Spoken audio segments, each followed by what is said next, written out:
Welcome back to Vape Radio, your source for everything you want to know about the business of vaping. Whether you're a brick-and-mortar location, developer of e-liquids, online market, or anything else in the vape space, learn from the best, the first and the largest educational providers in the country, with your host and founder of VapeMentors, Norm Bauer. Hey, Norm. Hey, Paul. Thanks a lot, and welcome everyone to Vape Radio. This is episode number 58, and if you listened to episode number 57, you heard some really amazing good stuff about the state of the market and the fiasco in New Jersey, and go back and listen to it if you haven't. But we've got some interesting things coming up. But first, I want to share with you a little bit of information about one of our favorite sponsors here, and that is a name you all know. It's called Nick Select.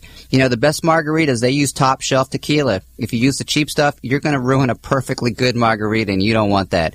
The same is true of nicotine. You can ruin a perfectly good e-liquid by using cheap nicotine that overpowers rather than enhances the overall flavor and experience.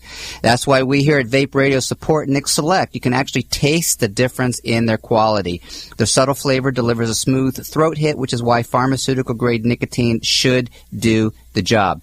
Put simply, you don't want to taste the nicotine. You don't want a peppery taste when you're vaping strawberry, and they deliver without harshness or peppery aftertaste. It blends beautifully with other flavors, whether they're fruity or mini, sweet or sultry, and that's why it's used by many of the top e-liquid brands like Cutwood and Space Jam. You know, demand has been so high for Nick Select that they've increased their production, and you can get it blended with either 90% PG or VG in sizes from 5-gallon pails to 275-gallon totes. Check out all the e-liquid brands on the Nick Select website to see if your favorite brand is there, and if it's not, you need to ask them, where is your nicotine coming from? The best e-liquid makers select only the best nicotine, and that is Nick Select. So for more information, go to Nick. That's NIC select.com. We have an interesting interview coming up, and it's one that maybe you don't intentionally go out and seek information on unless you're in the industry, but it's really about liability. For anyone who is in the B2B market, or actually in the B2C market, you are exposed to risk at so many levels I can't even begin to explore it. But as I interviewed Sarkis with CalCo Insurance, we kind of kept going down this rabbit hole, and we actually went a little bit longer than planned, so make sure you stick around with it. So, Paul, go ahead and cue us up here and listen to us talk about the liability and the risk in the e-liquid and brick-and-mortar market. You know, one of the things that we don't talk about but needs to be discussed is the liability and the exposure that we have in the vaping industry.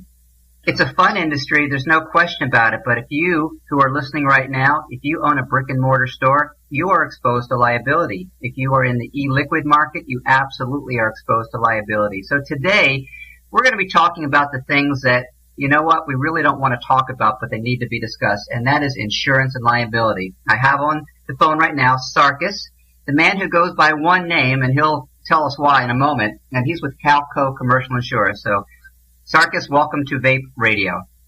Yeah, thank you for having me, Norm. So tell us a little bit about yourself and CalCo Insurance so we at least have a little foundation. Sure. We specialize in the vapor industry. We've been specializing in the vape industry since 2008.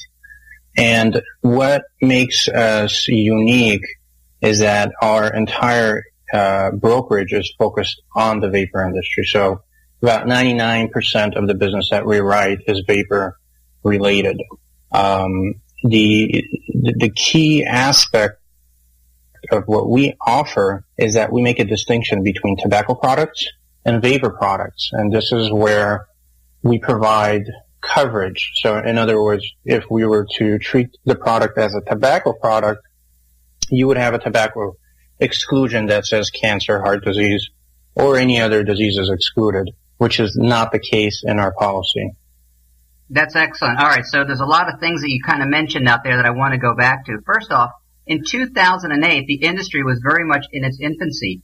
How did you get involved so early, and did you recognize something that was going to be growing as significantly as it has? Absolutely. We saw the potential. Initially, because we specialize in product liability, that is how we wrote our very first policy. Unfortunately, when we wrote it, there weren't much options, and the insurance company did class our client as a tobacco manufacturer distributor, but we disagreed. We said there's no tobacco here. Just because a product contains nicotine doesn't make it a tobacco product. There's no loose leaf tobacco. There is no filter. There's no paper. this is a technology product and not a tobacco product. And after many years, millions of dollars of premium on the books, we're able to go to the insurer and better explain to them that this particular industry does not deserve the tobacco exclusion. I wish we could have that same discussion with Google and with eBay and with Facebook and all these other entities out there that unfortunately classify vape products as tobacco products, because unfortunately they are putting us in that very negative space. So when you say that 99% of your business is vape related, can you kind of break down what percentage of that is brick and mortar and e-liquid? And I guess there's probably some other companies that you're involved with as well. Is that correct? Correct. I would say at this point, maybe about 30% of our business is e-liquid. Another 30% are distributors, or now I'd say maybe about 50%. And then the rest would be the vape shops. And of course, vape shops are a new category. They really started just a couple of years ago. I mean, I remember we probably insured the very first vape shop. Wow. So I don't often get surprised, but the fact that you say 50% of your insured clients are distributed, that surprises me, Sarkis. Can you tell us why distributors are so high and what kind of exposure they have? Because I don't think they're aware of it. Well, I think it's because we've been in the industry so long, longer than most people have been vaping. We have a particular clientele base. And just if you go back several years, you didn't have the retailers and you didn't have the e-liquid manufacturer. And of course, if we have the same conversation 2 years from now, those percentages are going to change. We're going to have a lot more retailers and probably a little less distributors, but I think the e-liquid manufacturer count will also go up. Yeah, we track the e-liquid manufacturers very significantly, and that has been far and away the biggest growth. As a matter of fact, on this show, we're going to be having an interview with one of the, what we call the masters of vape, and it's estimated that there's 5,000 to 8,000 different e-liquid manufacturers out there, and of course they're varying sizes. You have your mega players at the top, and you have your novices at the bottom, and you have your also-rans in between. So, you know, the e-liquid market, see, from most people's perspective, they think that the e-liquid manufacturers have the greatest amount of exposure. Would you say that that's correct, or would you say that that's not correct?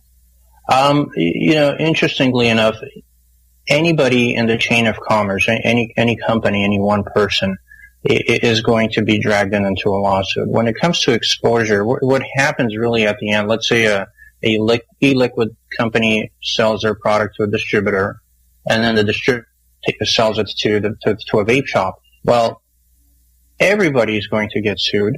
It's only at the end of the lawsuit, after, you know, everybody has to, of course, have their attorney, and there's going to be legal fees, of course. But at the end is when the judge is going to decide what the market share is of each particular entity involved in the lawsuit. So to the retailer, they might give less. To the distributor, they might less. And then the biggest portion of the judgment would go to the e-liquid manufacturer if, in fact, you know, it was the e-liquids manufacturer's product that started all of it. So for those of you who are listening and who may be young, which is probably most of you, if you're under age 35, I'm going to consider you young. What he's describing is fairly common in the world of litigation. Whenever someone sues anyone, they're always looking for what they call the deep pockets. Who has the money? So they will depose and they will look for anyone and everyone in a chain of command and chain of custody. And so what he's saying is absolutely true, not just in the vaping world, but pretty much in any world whatsoever. So let's talk about who is going to be the potential plaintiff. Who is going to sue one of these entities, and what would be their cause of action? What is their complaint that they are not happy about that would cause any one of those entities, whether it be an e-liquid company, a distributor, or a brick and mortar company? Why would they be sued? For what cause? Well, I think for now, what we're going to be seeing and what we've seen so far have been consumer rights violation lawsuits. In other words, I'll give you an example of a lawsuit. Somebody can say, well, I purchased your liquid because it said premium on it, and I didn't purchase another brand which actually cost less. So and because you don't have any proof, any legal proof or any scientific proof of what makes your liquid premium, you violated my consumer rights by misleading me into purchasing your product. So that right there is a really, really good example. That is quite ironic, because one of the articles that I'm putting together for Vape magazine actually talks about that. It talks about how they define premium, because as I discussed in the past, 55 plus shows on Vape Radio, we have become a nation of connoisseurs, and a lot of people are trying to tap into that by claiming they have this quote unquote premium product. And organic is another word that's often abused, and that's fairly easy to define. It either is or is not organic. It's either USDA approved or it's not, but a lot of people are kind of abusing that word. So understand that a lot of people, or maybe not a lot of people, but people have sued over what they consider medical injuries or medical claims because they think that the product has actually caused them harm. Can you share a little bit about your experience in that and what kind of supposedly harm are they having? Well, we've had a scenario where somebody's alleged that their product caused cancer. Thankfully, it didn't go anywhere because this person was, I smoked your product for 6 months and now I've been diagnosed with cancer. Well, this was a person that also admitted that they've been smoking for 35 years. So, and this person eventually went away. But the claims that we have actually handled and paid out on have mainly been from product defects and not health hazards. So we've had situations where a pen blew up in somebody's face. And of course, you either have to engineer the pen to make it blow up, or you have to puff on it so many times to make it blow up. But unfortunately, if you don't have a warning or warnings and instructions that specifically state, do not take, let's say, more than 10 puffs in 1 minute, or something like that, the liability is on you, whether they misuse it or not, because the strict product liability law states that you have to provide user instructions and warnings, including how not to use the product. I mean, I hate to say this on the show, but personal massagers even have, and I know this because now I look at every possible warning on any product I ever purchase or look at. Massagers actually have something that says, this is not a sex toy, something to that extent. And in this country, it's really ridiculous. If somebody, I was actually driving the other day and I saw accident. It was one of these new Ford Mustangs. It was like a modified version. And I thought about it. I'm like, what will probably be next is some attorney suing Ford Motor Company saying, well, you did not advise the driver not to accelerate, past 4,000 RPM and not to drive. Understand what I'm saying? I know exactly what you're saying. What basically happened is that the world has always been looking for someone else to blame, and we've kind of lost a little bit of our own sense of self-responsibility. And, we could certainly get off on that tangent because political correctness comes into that equation and a lot of things that we could probably spin off into a whole different shows.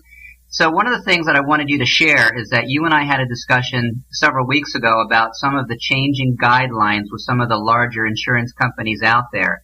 And you said that it was getting a little bit more challenging to find insurance because they're starting to change the way they look at the industry. Can you share what kind of changes might be here and what type of changes might be coming in the future, Sarkis? What's happening now is that insurance companies, underwriters are understanding this product more because it has become more mainstream. They have better access to the industry.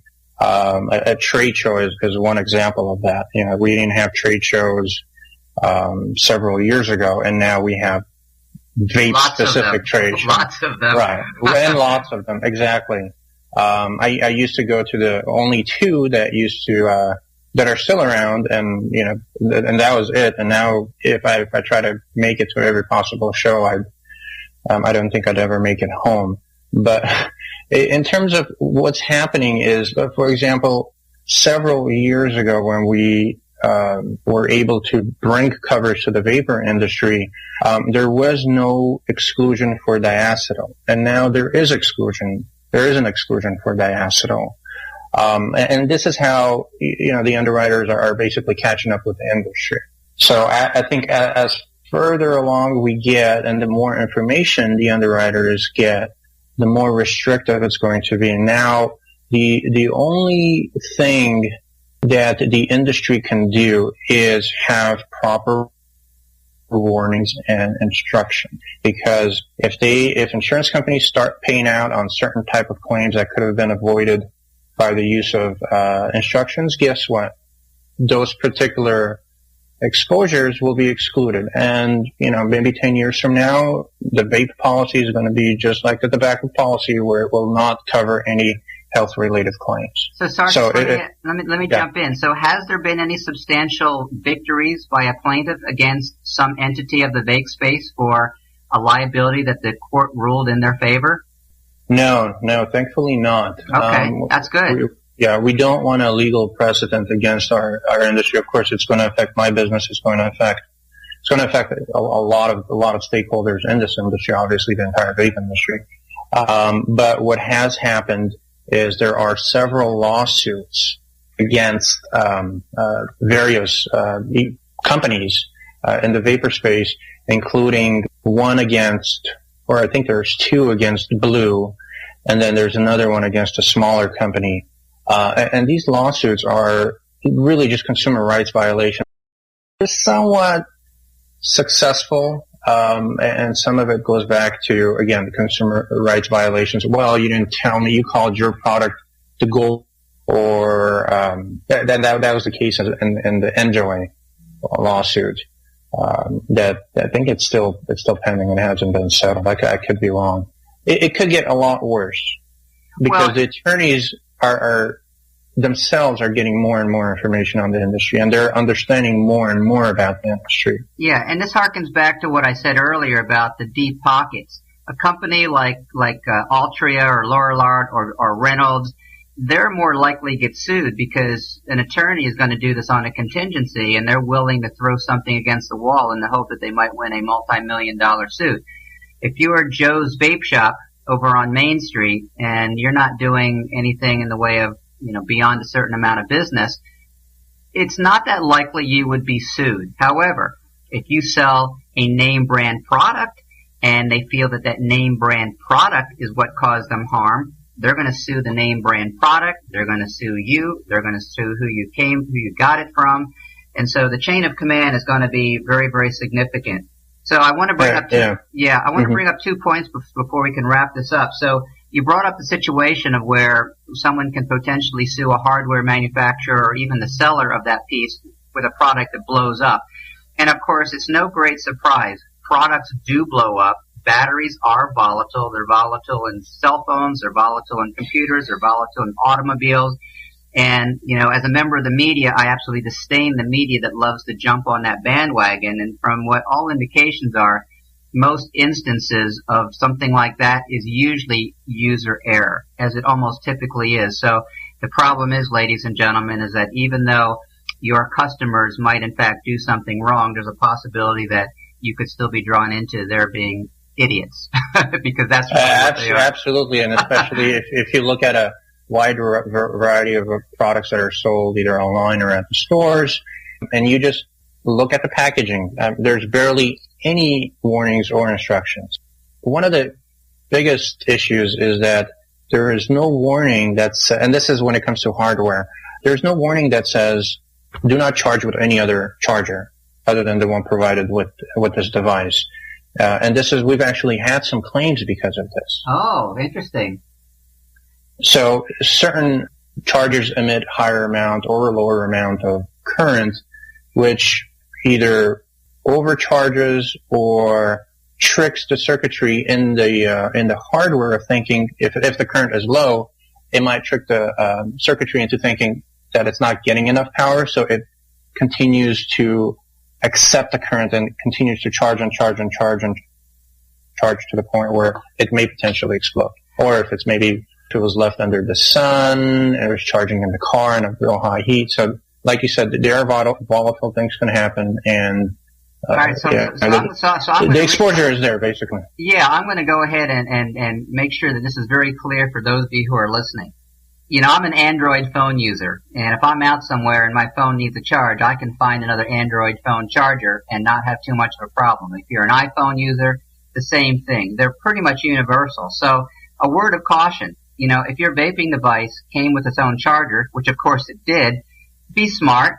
Keep that charger with you, take it with you, and don't be using any other charger. I mean, if you need it for a short period of time, that's fine. But if you're staying over somebody's house and you ask to borrow their charger and keep it charged all night, just be aware that the circuitry might not be designed for that. So in closing, I want to give you a little pitch. So Sarkis, I can't pronounce your last name, but you probably can. Can you share that with us? Kaladzhyan. Kaladzhyan. Okay. It's a lot easier to pronounce than it is to spell. That's for darn sure. And I know that you are the preferred insurance agents for the SFATA organization. Can you share with us a little bit about your involvement with SFATA? Because that's a wonderful testament to you, and that's why we have you on our resource page over at VapeMentors.com, because, you know, we're looking for people who we trust, who can be someone that we can refer to. And so far, we've had several clients that have been to you, and they've had exceptional treatment, so thank you for that. So you do a lot of business with SFATA members. Yes, a lot of the members do reach out to us, and in some cases they come to us through their brokers, because we're not just direct to consumer, we also work with other brokers. But as far as our involvement with SFATA is concerned, we basically were there when SFATA was just formed, and because I decided that we're going to have a focus, it's going to be the vapor industry. And the only way to do it, because trust me, insurance is boring. So, but you know what? You've actually made it very, very exciting. I have to tell you, you know, this interview has gone on much longer than most of them, but I find this information fascinating, and I'm sure our listeners are as well. Yeah. So, I decided, you know, if we're going to be a stakeholder, and I do believe really strongly in the industry and what its objective is, I decided to be as supportive as possible with SFATA. In fact, I've personally flown along with my associate to Washington, D.C. We've had at least seven or eight meetings at various congressional offices. So that's part of our lobbying efforts. We've done it here in the States. I've reached out to various government officials, and they've all been surprisingly very receptive. And because I come from because I give them the risk manager's point of view, they actually listen to me. If there's anybody who is in the vapor industry, whether you're making e-liquid or a distributor or a vape shop, join SFATA. Don't join SFATA because you're going to get some sort of an insurance discount or you're going to get something out of it, like immediately. You would have to join SFATA for your own good and for your own future, because I don't know of anybody else that has made such a significant effort. Just recently, we sponsored their spring conference, which is in Evanston, and they brought on the director of the tobacco department at the FDA, Mitch Zeller, which Mitch Zeller actually stated, he said, nicotine doesn't kill people, tar kills people. Big hand to SFATA. Good for you, and I totally agree with you. They're great supporters of the industry, and we support them as well. So in closing, let's make sure that we give everyone the proper contact information for you. They should go to your website or give you a call. And for those of you who have brick and mortar stores, or you have distributorships or e-liquid companies, or you want to get into it, you can get a hold of Sarkis, and he will give you an estimate on what insurance will cost. Can you give us a rough idea, if there is such a thing as a ballpark idea? If someone was opening a brick and mortar store, can you give us any idea of what an annual premium or a monthly premium would cost, just to give yourself a certain secure degree of protection? Well, we offer two different programs, and the reason we have them, the two different ones, is because not everybody can afford the product liability policy, or the policy with product liability. So our two programs are both general liability package programs, and by package I mean we'll include the inventory and the contents and so forth. One about $2,000 a year, and the other one would be about $7,000 a year. And the only difference between the two is that one has product liability and the other one does not. Oftentimes I hear, oh my God, $7,000. I used to own a body shop, and my insurance was $2,500 a year. How can this possibly be so expensive? And, this is just a little juice that I'm selling with the device. I'm helping people quit smoking. Well, the answer to that is people are inhaling this product. They're coming in contact with their lungs, it goes into their bloodstream, to their organs, to their brains. And you're in the big tobacco sandbox. So, and these numbers that I give are packaged, so they include liability and property. Any other insurer out there starts their policies at $10,000 a year and above.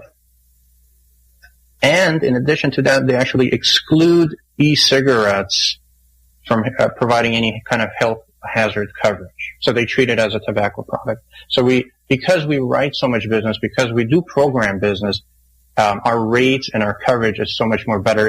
I can compare it to, if you go out and buy yourself an individual health policy, it's going to have a high deductible. It's going to be very expensive versus you being part of a group. And that's what we've been managed to do for the industry. So we give our customers the best of both worlds. That's excellent. Well, Sarkis, this has been a fascinating interview. So should someone get a hold of you, what is your website and what is your direct phone number, sir? Our website is easy to remember. It is ecigaretteinsurance.com. For anybody who wants to call us, it's